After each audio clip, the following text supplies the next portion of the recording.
तो आदाब, नमस्कार, गुड इवनिंग, सत श्रीकाल। एक बार फिर आप तमाम लोगों का स्वागत है क्राइम तक की कहानी के इस एपिसोड में। उम्मीद है पूरी फैमिली अच्छी होगी, अपना ख्याल रख रही होगी। आज की कहानी बेहद ख़ास है और ये ख़ास इसलिए भी कि मेरे बेहद दिल के करीब भी है। मैंने हाल के वक्त में आपको कई ऐसी कहानियाँ सुनाई शहज़ादी से रिलेटेड। यूपी की वो शहज़ादी जिसे अबू धाबी की जेल में कैद रखा गया है। एक 4 महीने के बच्चे के कत्ल का उसके सर पर इल्ज़ाम है और उसे सज़ाए मौत दी गई है। अब ये सज़ाए मौत कब दी जाएगी ये फ़िलहाल तो तय नहीं है, लेकिन शहज़ादी को सज़ाए मौत से बचाने का एक रास्ता अब भी है, एक उम्मीद अब भी है, और वो है वही ब्लड मनी, जिसके ज़रिए जिस फैमिली के उस बच्चे की मौत हुई है, अगर वो फैमिली ब्लड मनी लेने को तैयार हो जाए या फिर बिना ब्लड मनी लिए माफ़ी दे दे तो शहज़ादी बच सकती है, रिहा हो सकती है, आज़ाद होकर अपने देश वापस लौट सकती है। तो शहज़ादी के केस में क्या होगा? बहुत सारे लोगों ने, आप लोगों ने मेल किया, तो आज मैंने कहा कि खुद शहज़ादी की पूरी डिटेल आपको उस शख्स के ज़रिए भी बात करके सुनाऊं जिन्होंने शहज़ादी के केस को भी उसमें एक तरह से मदद करने की ठानी है। इसके अलावा ये वो शख्स है, दुनिया में बड़े कम ऐसे अच्छे लोग होते हैं जो दूसरों की भलाई के लिए अपना सब कुछ झोंक देते हैं। मैंने कहानी में एसपी सिंह ओबराय जी का जिक्र किया था, जो दुबई में रहते हैं। पिछले लगभग 47 साल हो गए उनको, आधी ज़िंदगी दुबई में गुजार दी और अब तक करीब 140 से ज़्यादा इंडियन, पाकिस्तानी, बांग्लादेशी ऐसे लोग जिनको सज़ाए मौत मिली, उनकी सज़ाए मौत को माफ़ करवाने में उनका सबसे बड़ा रोल रहा। सिर्फ इतना ही नहीं, दुबई जैसे शहर में हम लोग बहुत बार सोचते हैं इंडिया में बहुत सारी लावारिस लाशें मिलती हैं, क्या होता है। ये वो शख्स हैं जिन्होंने दुबई में 400 से ज़्यादा करीब आसपास लावारिस लाशें, उनका उन धर्मों के हिसाब से अंतिम संस्कार किया, उनको सुपुर्द खाक किया, जो भी जिस तरीके का रिलीजन का वो मामला था। तो आज हमारे साथ वो, चूँकि इंडिया आए थे एक शादी अटेंड करने के लिए और इन्हें दुबई भी लौटना है, तो मैंने गुजारिश की थी, बहुत सारे लोगों ने आपने बड़ी तारीफ़ भी लिखी थी ओबराय साहब के लिए, तो हमारे स्टूडियो में इस वक्त आज हैं और इनके ज़रिए पूरे दुबई में जो फांसी और फांसी को लेकर ब्लड मनी है, इनसे बेहतर मुझे लगता है कोई समझा भी नहीं सकता, बता भी नहीं सकता। बहुत बहुत शुक्रिया ओबराय साहब आपका क्राइम तक कहानी में आने के लिए। सबसे पहले अगर शुरुआत करूँ तो जब आपकी कहानी सुनाई थी, बहुत सारे फैमिली मेम्बर थे जिन्होंने सच में आपकी इंसानियत, आपकी भलाई की बहुत तारीफ़ की थी। जाहिर सी बात है, जो हर एक का सवाल है, मेरे पहला मन में यही सवाल है। दुबई गए आप बिज़नेस करने के लिए, अपनी ज़िंदगी आप ठीक ठाक जी रहे हैं, आपको ये कब और कैसे ख्याल आया कि दुबई की जेलों में भी कैदी हैं, उनको भी सज़ाए मौत मिलती है और ऐसे लोगों को सज़ाए मौत से बचाना भी चाहिए, क्योंकि एक क्रिमिनल है, उसको सज़ा मिली है तो ठीक है, लेकिन ऐसे लोगों को बचाने का ख्याल ये आपके मन में कैसे आया? श्याम सिंह, बिल्कुल हर आदमी जो दुबई में जाता है या कहीं भी किसी कंट्री में जाता है तो कमाने के लिए जाता है। हर आदमी की तमन्ना होती है कि यार आज मैं यहाँ बैठा हूँ तो मैं इतना कमा लूँ, इतना कमा लूँ, आगे की फैमिली बारे भी सोचते हैं। तो मैं भी उन्हीं में से था कि मैं भी यहाँ से एक मैकेनिक की जॉब करने के बाद, मेरे को आज ही याद है, 392 रुपये की मैंने जॉब की थी, फर्स्ट जो सैलरी थी मेरी। बढ़ते बढ़ते लेकिन मन में तमन्ना थी कि नहीं, जैसे लोगों के पास इतनी गाड़ियां हैं, इतने बंगले हैं, तो क्योंकि हम सरकारी मकानों में रहे हैं, सरकारी स्कूलों में पढ़े हैं, तो एक तमन्ना थी दिल में। सब कुछ पूरा हुआ, स्टेप बाय स्टेप जाते जाते एक दिन ऐसा था कि 1100 के ऊपर जो लोग वो मेरे पास जॉब करते थे। एक बार मैं होटल में अपने बैठा हुआ, ऑफिस में बैठा हुआ था, तो सवेरे सुबह न्यूज़ आई, 30 मार्च की बात है ये, कि एक पाकिस्तानी नागरिक मिश्री खान के कत्ल के केस में 17 भारतीयों को फांसी की सज़ा सुना दी गई। अभी वो बात मेरे को हजम नहीं हुई। मैंने बोला यार, एक कत्ल और 17, हाँ, और 17 को फांसी, ये कैसे हो सकता है? तो मेरे पास अच्छे मेरे कॉन्टैक्ट्स थे जो ऑफिसर्स के, मैंने उनके मिलकर बातचीत की। मैंने कहा यार मैं उनको मिलना चाहता हूँ। वो कहते नहीं, इम्पॉसिबल, क्योंकि ये तो इंटरनेशनल लॉ है कि जब किसी को फांसी की सज़ा सुना दी गई तो आप ऐसे नहीं मिल सकते उनको, तो आपको सिर्फ दूर से बात कर सकते हो। तो मैं कहा नहीं, मेरे को तो मिलना है। तो फिर उन्होंने मेरे को एक दिन उन्होंने परमिशन लेके करके, तो बोलते आप जाओ। और 17 लोगों को, जैसे हम बैठे हैं ऐसे मैं बैठ गया, 17 लोग बैठ गए। मेरे मन में एक बात थी कि मैं देखूं सही कि क्या है ये, कितने कसूरवार हैं। जैसे सबके दिमाग में ख्याल आता, मेरे भी आया कि अगले क्रिमिनल हैं, झगड़ा हुआ, आदमी मारा भी है, CID ने पकड़ा उनको, इन्वेस्टिगेशन हुई, कोर्ट ने सज़ा दे दी, तो इट मीन्स कुछ तो होगा ना। लेकिन मैं सुनना चाहता था कि 17 आदमी ने कैसे मारा। तो फिर उन्होंने मेरे को सारी बात, मैं 6 घंटे रहा जेल में, सारी बात बताई उन्होंने मेरे को कि ऐसा ऐसा हुआ। तो मेरे को क्या उनमें से क्या बात निकली कि उनमें से 3 बच्चे जो थे वो उस झगड़े में, लड़ाई में शामिल थे। 14 लड़के जो बिल्कुल इनोसेंट थे। मैंने उनसे पूछा बात, वो आपस में जानते ही नहीं एक दूसरे को। तो 3 लड़के थे, उन्होंने बोला देखो हम झगड़े में शामिल थे लेकिन मारा हमने भी नहीं है, रात की 10 बजे की झगड़ा था, कहीं लग गई हुकड़े में, हो गया होगा कुछ भी, लेकिन इन लोगों को हम नहीं जानते। चलो बातचीत ख़त्म हुई। फिर मैंने आकर फिर मेरे दिमाग में एक बात बैठ गई कि यार जब मेरे को मालूम पड़ गया कि ये 14 लोग इनोसेंट है, अगर मेरे होते हुए अगर इनको फांसी दे दी गई तो मैं सारी ज़िंदगी अपने आप को कोसता रहूँगा कि मेरे को पता था तो मैंने कोशिश क्यों नहीं की। सिर्फ इसी बात को लेकर मैंने सारे काम वगैरह छोड़कर मैं इस काम में लग गया और 3 साल की मेहनत के बाद 1.4 मिलियन US$ मैंने ब्लड मनी दी, कोर्ट में जमा कराई। ब्लड मनी आपने? मैंने अपनी तरफ से दी। हाँ, मैंने कोई कलेक्शन नहीं की इससे। $1.4 इंडियन करेंसी में कितना हुआ? आज की डेट में 10 करोड़ बन गया। चलो, लेकिन वो मेरे को दुखा नहीं, ना ही मेरे को कोई लॉस हुआ। मेरे को इतनी खुशी थी कि उस टाइम 50 लाख रुपए लगा एक आदमी की जान बचाने में। अच्छा। 17 लोग थे, 8.5 करोड़ का था उस टाइम। तो 50 लाख मेरे को था कि यार 50 लाख खर्च दिया, कोई बात नहीं, पैसा तो हाथों की मैल है, लेकिन आदमी तो बच गए। तो आदमियों को लेके सबको मैं पंजाब लेके आया। हरियाणा का एक लड़का था कैथल का और 16 लोग पंजाब के थे। ये 8.5 करोड़ रुपए गए किसके पास? नहीं, गवर्नमेंट के पास पहले जमा करा दिए कोर्ट में। फिर कोर्ट ने जो आदमी मरा था उसकी फैमिली में फिर जैसे शरीयत लॉ के मुताबिक ना जी, वो बांटे जाते हैं, माँ को, प्यो को, भाइयों को, बहनों को, बच्चों को ना, वो वहाँ की कोर्ट जो तय करती है कितने % किसको जाना है। तो वो ऐसे वो सारी पैसे कोर्ट में जमा होते हैं, वाइट मनी होती है, बिल्कुल कोर्ट में जाके जमा करानी पड़ती है। तो उस टाइम में जब जमा कराया, उसके बाद क्या हुआ कि ये जो थे ना, लोगों को जेलों में चल गया, मेरा नंबर चल गया, बातचीत चल गई कि कोई है जो हमारे केसेस लड़ सकता है। तो फिर मैंने ये केस लड़ने शुरू करते आज 142 लोग जो जिनको फांसी की जा उनकी उम्र कैद की सज़ा माफ़ हुई है, लेकिन सारी ब्लड मनी देने के बाद ही हुई है। 142 तो चलो पैसा तो जो लग गया, लेकिन मेरे दिल को खुशी होती है एक। अच्छा, दूसरी बात मैं हमसे एक बात बतानी चाहता हूँ कि देखो, मैं हमेशा कहता हूँ कि भगवान के घर में ना देर है अंधेर नहीं है। सही अदालत जो है ना वो ऊपर है। उन 17 लोगों में से जो 3 लोग दोषी थे, 4 महीने के अंदर अंदर तीनों की डेथ हो गई, एक्सीडेंटल में डेथ होगी। क्योंकि वो जो काम वहाँ करते थे, नशे का काम, ये वो सारा, वो यहाँ भी आके उन्होंने नशे का काम नहीं छोड़ा। वही 3 आदमी थे और इन्होंने यहाँ आकर भी, एक ने नशा नहीं छोड़ा, वो नशाई होके मर गया। 2 जो थे वो भुक्की का काम करने लगे, ट्रक जा रहा है, पीछे पुलिस लगी है, टक्कर बजी और वहाँ मर गया। सो मैं ये कहना चाहता हूँ कि जो 14 लोग थे वो आज भी, उनकी शादियाँ हो गई, उनके बच्चे हो गए, कोई अमेरिका चला गया, कोई कनाडा चला गया, कोई इंडिया में सेटल हो गया। सो कहने का मतलब कि वहाँ देर है अंधेर नहीं है, इंसाफ ऊपर होता है जाकर। तो करीब 140 से ज़्यादा लोगों को उसके बाद आपने एक मुहिम शुरू की। पहला तो 17, चलिए अखबार पढ़ के आपको ख्याल आया कि एक कत्ल के लिए 17 लोगों को सज़ा मिल सकती है। इसके बाद जाहिर सी बात है जो जिनको मौत की सज़ा मिली होगी उनके लिए एक नई उम्मीद आई होगी कि भाई ब्लड मनी देने वाला भी एक शख्स बैठा हुआ है दुबई में, वो भी एक हिंदुस्तानी। तो फिर बाकी केसेस कैसे थे? नहीं, बाकी केस भी ऐसे थे, लेकिन एक मैं बताना चाहता हूँ, मैं जो मेरे को पूछते हैं मैं बताता हूँ कि आज तक मैंने कोई भी ऐसा केस नहीं लिया जिसने किसी ने डायरेक्ट किसी का मर्डर किया हो। अच्छा। अगर मर्डर किसी ने डायरेक्ट किया, मेरे को पता है किसी ने मारा है, तो फिर उसको सजा होने दो। मतलब अगर कसूरवार है तो फिर आप, हाँ, फिर मैं नहीं छुड़ाऊंगा उसको, फिर नहीं छुड़ाऊंगा। लेकिन जितने भी मैंने आज तक लड़के छुड़ाए हैं वो सब ग्रुप फाइटिंग हुई है। 50 लोग, 60 लोग, 100 लोग का झगड़ा हो गया रात को 10 बजे, 5-7 लोग जख्मी हो गए, उनको हॉस्पिटल में ले गए, एक आदमी की डेथ हो गई। पुलिस ने आके वहाँ से आदमी पकड़े, जो भी इन्वेस्टिगेशन की, उसके बाद हो गया कि इनको कर दो। तो वो दोषी तो नहीं है ना, किसी ने देखा तो नहीं उनको मारते हुए। तो मेरे हिसाब से वो इनोसेंट है, उनको उनकी हेल्प करनी चाहिए। दूसरा मैं ये भी बताना चाहता हूँ कि मैंने आज तक ड्रग्स का कोई केस मैंने नहीं लिया। अगर कोई ड्रग बेच रहा है या खा रहा है, कोई सज़ा हुई, तो मैं उनका केस सुनता भी नहीं हूँ। और दूसरा जो है डायरेक्ट मर्डर वाला केस है वो नहीं लेता। और तीसरा सबसे जो शर्मनाक जो केस होता है, रेप का केस है, मैंने आज तक एक भी केस सुना ही नहीं कभी उनको। अगर कोई फ़ोन आता है कि ऐसा ऐसा, मैं कहा मेरे से बात ही मत करो आप। तो मैं उन्हीं को बजाया जहाँ मेरा दिल मानता कि नहीं यार ये लड़ाई झगड़ा ग्रुप फाइटिंग है, तो इसमें कोई नहीं कह सकता कि ये इसने इसको मारा है।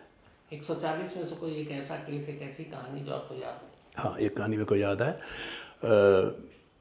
एक लड़की न्यूली मैरिड, 2 MA की हुई उसने, तो कि लड़का वहाँ से था, गांव में आया तो उनका आपस में चलो अंडरस्टैंडिंग हो गई, तो उन्होंने भागकर लड़की घर से भाग ली, तो उन्होंने शादी कर ली गरीब घर में, क्योंकि लड़का बाहर था। चलो शादी हो गई, उसने चूड़ा वगैरह पहना हुआ है। तो 8-10 दिन के बाद लड़का वापस गया।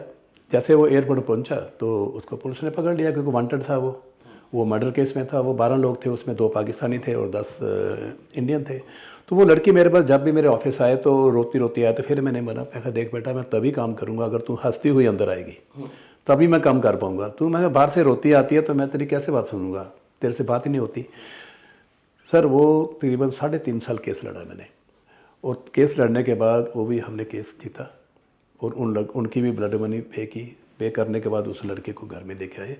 और ये बात मेरे को इसलिए लगती है कि वो लड़की ने 3.5 साल चूड़ा नहीं उतारा अपना। उसने बोला चूड़ा मैं तभी उतारूंगी जब मेरा हस्बैंड घर में आएगा। ये कब की बात है? ये 2012 की बात है। तो अभी वो लोग कांटेक्ट में कभी? अभी हाँ, उनके मैरिज तो हुई थी पहले। जब लड़का वापस आ गया, वहाँ अपनी गार्ड का जॉब कर रहा है, गार्ड की वो, उनके बच्चा भी होया, अभी 3-4 साल का तो बच्चा भी हो गया उनका। और अब भी याद करते, और मेरे फ़ोन पे बिना नागा डेली उसका गुड मॉर्निंग का मैसेज आता है। मैं जवाब दूँ ना दूँ, लेकिन उन्होंने सुबह देना ही देना। और सेकंड जो है, मैं एक बार घर जाने का मौका मिला मेरे को उनके, तो उन्होंने दीवार पे फ़ोटो लगा रखी है मेरी।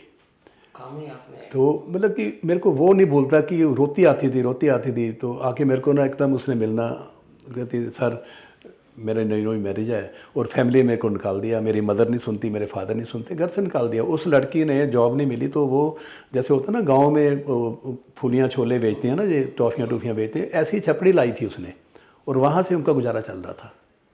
तो वो एक बहुत दर्दनाक सीन था। आपने इंडियन के अलावा पाकिस्तानी, बांग्लादेशी, इन लोगों के लिए भी ब्लड मनी का इंतज़ाम किया? बिल्कुल किया जी। तो ऐसा क्यों? देखो शमसा, मेरे को 3 बार वहाँ जेल डिपार्टमेंट ने मेरे को ऑनर भी किया, अवार्ड दिए मेरे को। इसी बात के लिए दिया कि ये आदमी जो है, ये सिर्फ टर्बन सिख के लिए काम नहीं कर रहा, कि सिर्फ मैं एक ही कौम के लिए, सरदारों के लिए काम करूँगा, हिंदुओं को नहीं करूँगा, मुसलमानों नहीं करूँगा, ईसाइयों नहीं, मेरे में कुछ नहीं है। मैं एक ही एग्जांपल देता हूँ सर, हिंदू है, मुस्लिम है, सिख है, ईसाई, जब कोई भी नेशनलिटी का आदमी, कोई भी धर्म का आदमी है ना जी, आप ऐसा बाजू पकड़ो, कट लगाओ, ब्लड हर किसी का लाल ही निकलेगा। आजकल तो सबको पता है ये बात, लेकिन बहुत सारे लोग बात ही मैंने आज तक कभी ऊंच नीच का या किसी मुल्क का या किसी का कभी बेबाक नहीं रखा। अगर उसके लिए मैं $10,000 खर्च रहा हूँ तो मैं इसके लिए भी खर्च रहा हूँ, बांग्लादेशी के लिए खर्च रहा हूँ, फिलिपीन के लिए खर्च रहा हूँ। मैं पाकिस्तान के 28 लड़कों की मैंने फांसी माफ़ कराई है।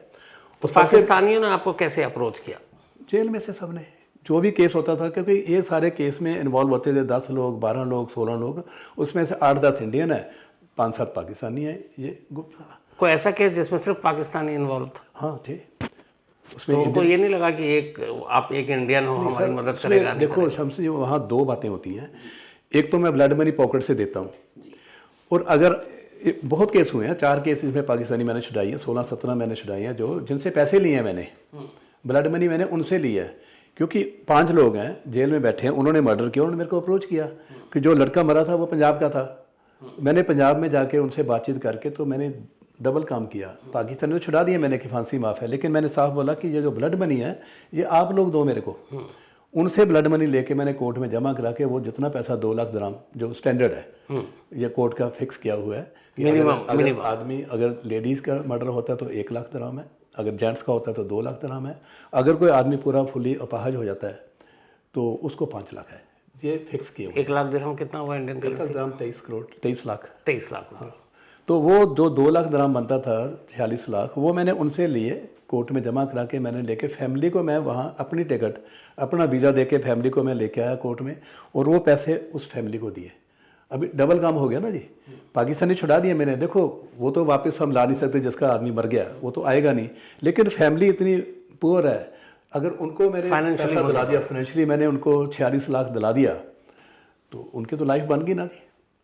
ये ब्लड मनी का क्या कंसेप्ट है कि ये होता क्या है, थोड़ा सा आप? सर ये शरीयत लॉ में एक उन्होंने प्रोविज़न रखी हुई है कि अगर दोनों जो विक्टिम, मारने वाला मरने वाला, दोनों की फैमिलियों को अगर हम किसी तरीके से भी कॉम्प्रोमाइज़ करा देते हैं, चाहे वो पैसा लेके माने, चाहे, वैसे आज तक को माना नहीं पैसे लिए बगैर, अच्छा, पैसा सब लेते हैं, तो उनको पैसा दे दिया जाए, क्योंकि सारे गरीब घरों के हैं, लेबर में जाते हैं, वहाँ लड़ाई झगड़ा और जो मर्डर हो जाते हैं सब। अमीर घराने के लोग भी पैसे नहीं सर, वो अमीर घरों के मर्डर होते ही नहीं है उनके। मर्डर ही सारे गरीब लोगों के हैं। तो फिर घर जाके देखते हैं तो कि कुछ नहीं है, कोई महल नहीं खड़े किए, कुछ नहीं किए, लेकिन यहाँ से लेबर में जाते हैं, तनख्वाह इतनी ज़्यादा होती नहीं है, इलीगल हो जाते हैं, फिर शराब का धंधा शुरू कर देते हैं। ये सारे केसेस शराब के ही धंधे हैं सारे। तो उस हिसाब से फिर जो केसेस आते रहे। तो ब्लड मनी में सिर्फ मर्डर ही आता है, रेप के भी केस आते हैं? नहीं, मैं देता नहीं है। अच्छा, आप लेते हैं, लेकिन है वहाँ पे बहुत है, केस है वहाँ, लेकिन वहाँ रेप में क्या? रेप में तो फांसी की सजा है, लेकिन अगर मान लीजिए कि नहीं, अब तक मैं देखा नहीं कोई नहीं। और मेरा नहीं ख्याल कि कोई केस लड़े मैं इसलिए जानना चाहता हूँ, वो माफ भी नहीं करेंगे। रेप में मतलब ब्लड मनी लेना मतलब इज्जत के साथ? नहीं, वो नहीं है भी नहीं है। और मैं तो केस लेता ही नहीं, मैं ड्रग्स का नहीं लेता सर। ड्रग्स के केस में इतने दिन लोग हमारे फंसे हुए हैं, हज़ारों लोग फंसे हुए हैं ड्रग के केस में।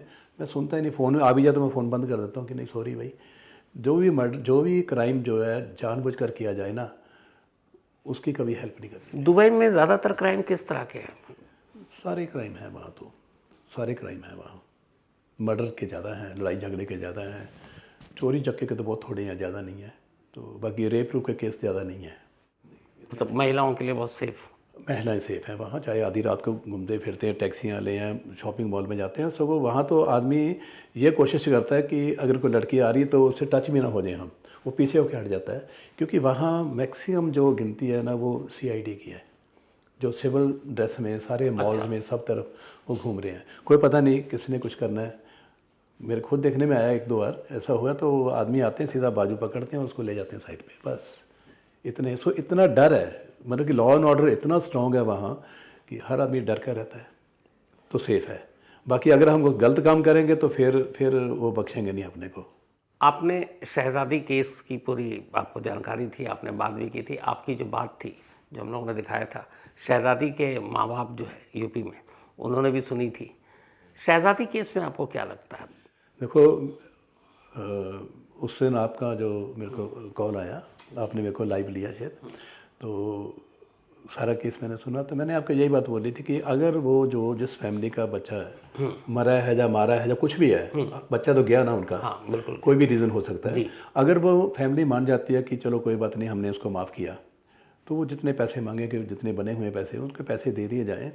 तो अगर वो मान जाते हैं, वही बात आ गई ना कि अगर विक्टिम एक्सक्यूज फैमिली आपस में मान जाते हैं तो फिर कोई प्रॉब्लम नहीं है। अदरवाइज़ उसकी फांसी माफ़ कोई नहीं करा सकता।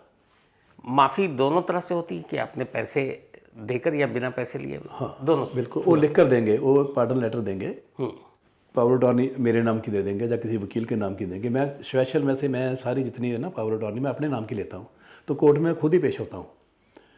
तो उसने मेरे को सारे इख्तियार दे देते हैं कि हमने SP सिंह को सारे इख्तियार दे दिए हैं, जो भी फैसला करना है, ब्लड मनी लेनी है नहीं लेनी है या कितनी लेनी है, वो ये डिसाइड करेंगे। इस पे आप पे कोर्ट जो है वो मेरी बात सुनती है। और अगर वो माफ़ी भी ना दें और ब्लड मनी भी ना लें तो नहीं, फिर तो उसको फांसी होनी है। तो अगर मान लीजिए कि इन दोनों फैमिली के बीच में समझौता है, 1% को नहीं हुआ, तो इसके अलावा और कोई रास्ता बचता? जैसे कई जगह के दुबई के शायद जो रूलर हैं या वो, उनके पास भी पावर होता है। देखो, रूलर्स का क्या है कि वहाँ अपील की जाती है जी, जैसे बोलते हैं ना, यहाँ राष्ट्रपति की अपील जाती है, रहम की अपील जाती है ना, वो वहाँ भी जाती है। जैसे इंडिपेंडेंस डे के ऊपर होगी, ईद के ऊपर होगी, बड़ी ईद के ऊपर होगी, वो माफ़ी देते हैं। लेकिन माफ़ी में फांसी के केस हो, रेप के केस हो, ड्रग्स के केस हो, ये नहीं गिने जाते। ये नहीं गिने जाते। छोटा मोटा केस, चोरी का, किसी ने पी कर कुछ हो गया, अंदर हैं, जहाँ कोई ऐसा कोई मर्डर केस में हो गया कि उनको सज़ा दे दी 7 साल की कोर्ट ने, हमने ब्लड मनी जमा दे दी, तो उनकी फांसी की सज़ा तो हट गई। लेकिन जो स्टेट वर्सेस केस है, उसकी सज़ा दी हुई उन्होंने 7 साल की, वो उसको पूरी करनी पड़ेगी। लेकिन ये सज़ा जो है वो माफ़ कर देती है। अभी पीछे मेरे 6 लड़के आए हैं, तो उनको 7 साल की सज़ा थी, लेकिन जैसे फांसी की सज़ा माफ़ हुई तो आगे ईद आ गई, तो बकरी ईद के ऊपर उसको माफ़ी आ गई, आगे वापस वो लड़के। ओबराय साहब, मान लीजिए कि इसमें फैमिली के बीच में समझौता की बात अगर चलती है, जैसे आपने कहा कि वो लिख कर दे देते हैं कि ऑथराइज़ कर दिया आपको, तो इस मामले में, शहजादी के मामले में क्या आप मतलब बातचीत फैमिली से ब्लड मनी या माफ़ी को लेकर आप इस केस को उठाएंगे? वहाँ बिल्कुल उठाएंगे। मैं तो आपको उसी दिन बोल दिया था जब हम लाइव चल रहे थे आपके साथ, तो मैंने उस दिन आपको बोला था कि मेरी तरफ से पूरी सपोर्ट रहेगी। अगर फैमिली मान जाती है तो हम चाहे फाइनेंशियली है चाहे वो लीगली लड़ना पड़ता केस, मैं तो 100% लड़ांगा केस को। थैंक यू सो मच इस बात के लिए कि आपने किया। पर इसी पे मुझे ये ख्याल है कि जो आपने 140 से ज़्यादा की बात की ब्लड मनी देकर, अगर मैं सिर्फ उसी एक पाकिस्तानी के मर्डर में 17 लोग जिसमें करीब 8.5 करोड़ रुपए, तो 140 पता नहीं ये अमाउंट कहाँ जाकर रुकता है। मैंने सुना है कि जो आप ये मदद करते हैं या ब्लड मनी निकालते हैं जो देते हैं अपनी जेब से, आपकी कोई संस्था भी है एक? जी, हमारी संस्था है सरबत का भला।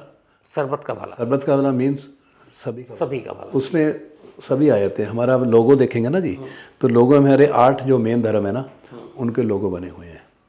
चाहे ईसाईज हैं, मुस्लिम हैं, हिंदू हैं, सिख हैं, सब जितने सब बुद्धिस्ट हैं, जैनिज़ हैं, इनके सारे के जो लोगो हैं वो हमारे मेन लोगों के अंदर उनके सारे चिन्ह हमने दिए हुए हैं। तो नाम ऐसा रखा सरबत का भला मीन्स सभी का भला, इसमें कोई मतभेद नहीं। तो आपने सभी के भला के लिए एक संस्था भी खोल रखा है, जो जितने भी इंडियन और बाकी भी देश के हैं उनके लिए आप ब्लड मनी भी देते हैं। तो ये भी सुना है मैंने कि आप कभी किसी से डोनेशन नहीं लेते। नहीं, आज तक मैंने 1 रुपया भी किसी से नहीं लिया, ना तो गवर्नमेंट से। बहुत सारे मैंने देखे ऐसे NGO संस्था, ये सारी चीज़ें होती हैं। नहीं सर, हमने किसी से 1 पैसा आज तक डोनेशन नहीं लिया। हमारी कोई रसीद बुक ही नहीं है। और हमारे ट्रस्ट में 3200 आदमी है, 3200 आदमी है जो ट्रस्ट में काम कर रहे हैं, और 850 लोगों को हमने जॉब दे रखी है। तो ये सारा खर्चा आप अपनी सारा खर्चा अपने पॉकेट से देता हूँ मैं। मेरी अपनी कमाई है, मैं अपनी कमाई से देता हूँ और बड़ी खुशी से देता हूँ। मेरे मदर को, मेरी फैमिली को, मेरे बच्चों को, किसी को कोई ऑब्जेक्शन नहीं है इसके ऊपर। आप जैसे 2-4 लोग इस देश में हो जाए ओबराय साहब, तो मुझे लगता है कि पता नहीं कितनी सारी मुश्किलें तो दूर हो जाएंगी। सर, दुनिया तभी चल रही है, मैं अकेला नहीं हूँ, बहुत लोग हैं ऐसे। दिल से दुआ है कि ऊपर वाला आपको लंबी उम्र दे। सर, बहुत लोग हैं ऐसे श्याम साहब। मैंने ये भी सुना आपके बारे में कि आप सिर्फ ब्लड मनी नहीं, दुबई में लावारिस लाशें जो होती हैं उनको भी आप उनके धर्मों के हिसाब से उनका संस्कार कराते हैं या फिर सुपुर्द खाक करते हैं। कोई भी लावारिस डेड बॉडी मिलती है, इंडियन कॉन्सुलेट, इंडियन एम्बेसी हमारी बहुत हेल्प करती है, क्योंकि उस लड़के का पता नहीं होता कहाँ से आ गया। कोई दबा हुआ मिलता है, कोई ट्राले के नीचे पड़ा हुआ है, कोई रेगिस्तान में पड़ा हुआ है, कोई ऊपर से गिर गया मकान से, वो है, तो उसके पासपोर्ट नहीं, कोई डॉक्यूमेंट नहीं होते। तो इंडियन कॉन्सुलेट क्या है कि फिंगरप्रिंट लेने के बाद उसका पासपोर्ट की कॉपी निकलती है, डिटेल निकलती है, डिटेल मेरे को देते हैं। फिर पंजाब में मैं ड्यूटी लगाता हूँ अपनी टीम की। पंजाब में हमारे 30 ऑफिस हैं, तो 1700-1800 तो हमारे वर्कर काम करते हैं। वो फिर उस एरिया में जाके, उसका एड्रेस होता है, जाके उनकी फैमिली को कॉन्टैक्ट करते हैं, उनको हम लेके आते हैं, यहाँ शिनाख्त करते हैं डेड बॉडी की।